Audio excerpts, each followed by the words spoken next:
Na tukiingia kitengo cha patanisho, yule ambaye tunampatanisha tayari alikuwa nimeshasoma ujumbe wake pale, ambapo anaitwa Bwana Newton Mwangi Kinywa akiwa maeneo ya Embu, na anasema angependa kupatanishwa na wife yake Purity Gaki, ambaye wamekuwa kwa ndoa kwa miaka miwili, na anasema kuna mtoto mmoja na walikosana baada ya huyu jamaa kupata kazi nje.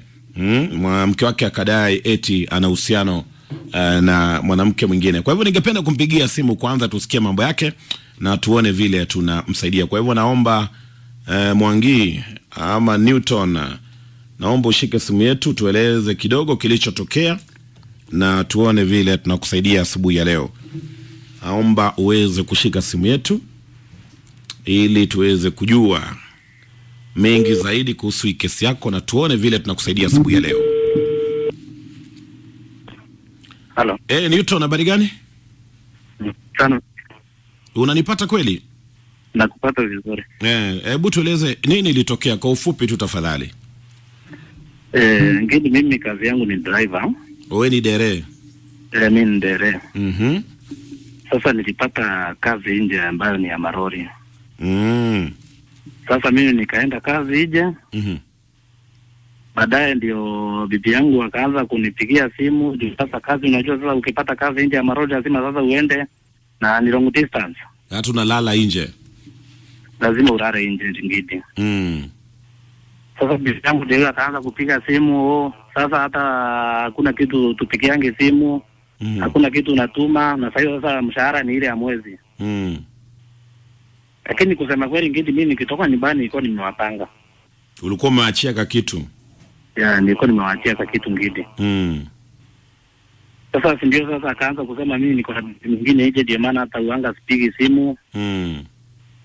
Nikamwambia maidia, mimi sina bibi mwingine nje. Na kusema kweli, hata kama naweza ruhusiwa, naweza kuja tu tunaenda na wewe na roli, ndio uamini kwamba mimi sina bibi mwingine nje. Ulikuwa tayari kumbeba aone vile unaendesha shughuli zako Ya, ndio asiseme ati niko na bibi mwingine nje gidi. Sasa kukaa ndio nikapigiwa simu na mama akaniambia Mama Precious alienda. Nikauliza ama kuna mtu alikosana na ama alienda akasema nini? Kaniambia alitoka tu akasema yeye ameenda kwao. Hata hakuolewa na nyumba, aliolewa na mzee, lakini mzee yuko karibu. Sasa nikamwambia, nikaambia mamu, acha nifanye shughuli yangu. Nitatafuta nafasi, nikipewa nafasi kazini nitakuja niende kwao nijue shida ni nini. Kumpigia simu achukuangi gidi. Hadi wa leo. Sasa sijui sasa ako wapi. Na mimi mwenyewe nataka kumiliki doa yangu. Ungependa arudi. Na sasa hivi kazi inaendelea vipi? Uko kazi baada ya ulisharudi? Contract ilikuwa ni ya miezi 6 ambayo tulikuwa tumesign, lakini imeisha. Na sasa niko na rodi nyingine ya Mheshimiwa Cecil Mbarire. Yule anataka kitiangava na ya Embu. Ndipo sasa nimepata kazi. Sio lazima useme mwenye kazi jamani. Si lazima useme mwenye kazi, lakini kama uko kazi ni sawa. Lakini hiyo ni karibu ama bado pia unasafiri mbali? Hiyo ni karibu ngindi, lakini saa nyingine uanga tunatoka usiku kulingana na ile kazi tunafanya.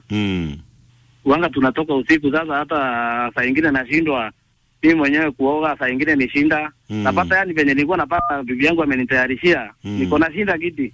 Okay. Yeah. Haya, na ndio maana umeleta hapa patanisho ili tuweze kukupatanisha na mke wako Yeah. Okay. Haya, wacha tumtafute, tusikie anasemaje na tuone kama mtaweza kurudiana Lakini unatupatia hakikisho kwamba haukuwa na mwanamke mwingine ama ukuonekana mwanamke. Unajua nyinyi madereva wa masafa marefu, tabia zenyu zingine tunajua. Kwanza kwa hizi barabara, kuna stages ambazo huwa tunaambiwa mnashuka hapo kidogo, mnapumzika, mnapata ka msichana hapo. Hiyo story tumewahi kusikia ama ni za uongo? Ngidi, wacha nikwambie, hiyo ni kulingana na damu ya mtu ama venye mtu amezaliwa Lakini mimi sikuwa hivyo. Sasa hata kuna wakati kabla tuone mimi nilikuwa nafanya kazi Mombasa. Okay, kwa hivyo hauna tabia kama hiyo? Sina tabia kama hiyo Ngindi. Shikilia kidogo ni mtafute ili tuone kama mtaweza kupatana, sawa? Haya, sawa. Mimi usikia akifika Sultan Hamud ako na Kaveti. Akifika siji hapa Mlolongo yuko na Njeri. Akifika hapa Kaplong yuko na mtu. Akifika hapo Busia ako na Nekesa. Yaani historia ya malori tutazungumzia baadaye, lakini wacha kwanza tutafute Purity, tusikie anasemaje na tuone kama wataweza kupata. Haya, tunaendelea mbele na patanisho, na ni wakati ambapo ningependa kumpigia Purity. Please enter your complete PIN number. Sababu Newton tayari amejitetea, wacha tusikie Purity naye asemaje na tuone kama watapatana. Na amesema amejaribu kumtafuta ashike simu yake na ajui aliko, sababu alikuwa anapanga kwenda kwao lakini hajaweza kusafiri. Purity. Yes. Habari ya asubuhi. Iko poa. Mimi naitwa Gidi. Na kupiga kutoka Radio Jambo. Si unajua Radio Jambo? Naam. Sasa Purity iko hivi kuna huyu jamaa anaitwa Newton. Ametutumia SMS anasema ulitoka nyumbani na hadi wa leo hujaweza kurudi. Sasa nashangaa kinachoendelea. Sasa ametuuliza tu kama alikukosea akuombe msamaha ili labda urudi nyumbani. Sasa Gidi iko hivi. Yes, amekwambia alienda kazi nje. Yes sir. Ni kweli.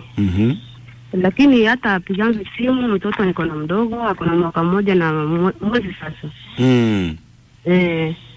Yaani yeye alienda tu na akapotea hivyo. Alienda na akapotea.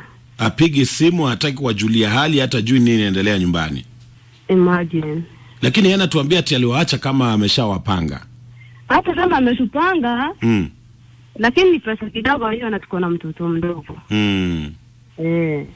Okay, kwa hivyo sasa mimi kumpigia simu usiku, angalau nijue ako aje. Yeye anashika simu tu, anaongea maneno kidogo, anazima. Siku nyingine nikampigia, mimi niko hapo kutukana na mwanamke mwingine sikumjua. Mwanamke mwingine ndiye alishika simu yake? Akasema nini? Akanitukana, akaniambia huyo ni bwanake, ni mwachane kabisa. Mimi nikakashirika, nikamwambia mamake na nipende. Okay, yuko hapo kwa la Newton. Yes, bwana Gindi. Kumbe kuna mwanadada alishika simu yako. Ngindi iko hivi Usibadilishe story ndugu yangu. Ukianza ati iko hivi unataka kubadilisha story. Kuna mwanadada alishika simu yako, si ndio? Kunaye alishika simu yangu. Huyo ni nani? Nani huyo alishika simu yako? Ngindi, niliacha simu kwa charging. Charging ilikuwa saa ngapi ndugu yangu? Charging wapi? Unajua sisi Ngindi tuko kwa safari, saa nyingine mtu unakondisha nyumba. Sasa niliacha simu kwa reception charging. Sasa huyo mtu ndiye alishika simu yangu. Kuja kuchukua simu badala ya risali moja. Nikapata simu yangu wifi alikuwa amepiga. Nikauliza huyo mwanadada, kwani umeshika simu yangu? Akaniambia nimeshika, nikamwambia iko charging. Sikujua ile maneno waliongea. Mbona aliniambia hivyo? Lakini aliniambia maneno mbaya hivyo kukuhusu pia wewe. Anakujua aje kama ulikuwa umeacha charging? Babe, wacha nikwambie kitu moja my dear. Uwezi utachukulia mzigo ni yangu, lakini si mimi mwenye makosa. Ingekuwa ni mimi nilimwambia shika hii simu uongee na yeye. Mtu hawezi shika simu yako kama hujampea ruhusa. No one can do that. Hakuna mtu anaweza fanya hivyo. Babe, simu ilikuwa kwa charging. Kwa hivyo akashika aje na akasema maneno kama hiyo, na venye aliniambia tu ni mtu anakujua. Okay, naomba msamaha kwa hayo basi. Kama ilifanyika hivyo na sikujua, mimi naomba msamaha. Au kujua aje, mimi sitaki msamaha yako, na kutaka tu wewe na wazazi wako kama mnataka mkuje nyumbani tutaongea hiyo maneno. Sawa? Okay, nasikia tu, lakini ningeomba kitu moja tu, unisamehe kwa hiyo makosa yote nilifanya. Kama ni nyumbani, mimi nitajua venye tutapanga na wazazi wangu. Tukuja mpaka huko. lakini ningeomba tu kitu moja, unihakikishie mbele ya Ngidi na Ghost utarudi nyumbani my dear. Nitarudi kama wazazi watakuja. Siwezi kuja peke yangu. Tena siwezi kuja kama hatujaongea hiyo maneno. Okay, mimi nitajua venye tutakuja nyumbani kwenu.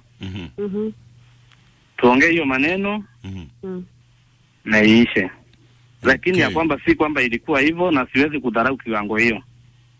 Utajuaje? Labda nikuulize Purity, huyu mwanamke vile alishika simu yako alianza kukuambia nini? Akashika nikasema hero. Nikube nikasikia ni mwanamke. Nikamuuliza Newton ako wapi? Ama mwenye hiyo simu ako wapi? Akaniambia simu yake ni mimi niko naye, wewe ni nani kwake? Nikamwambia mimi bibi yake hadi niko na mtoto wake. Akaniambia sawa basi utafanya kumsahau.